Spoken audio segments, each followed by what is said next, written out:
saat yang sama, Saudara, Ketua KWI Monsinyur Antonio Subianto menyampaikan harapan untuk Presiden terpilih Prabowo Subianto agar memperhatikan kesejahteraan rakyat.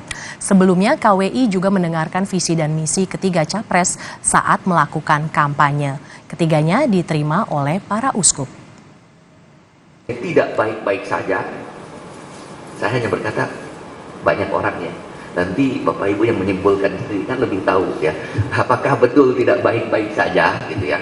Hanya banyak orang saya mendengar tidak baik-baik saja. Maka dalam keadaan itu bagaimana Konferensi Para Gereja Indonesia tetap memberikan harapan, berani menyuarakan ya seruan-seruan profetik dan etik sekalipun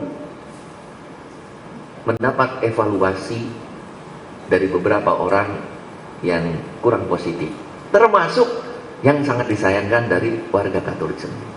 Telah menerima ketiga calon di ruangan yang sama, kita usahakan di aula yang sama ya. Gereja Katolik itu pertama kalau disebut harus netral secara politik praktis, tetapi tidak pernah netral berkaitan dengan moral.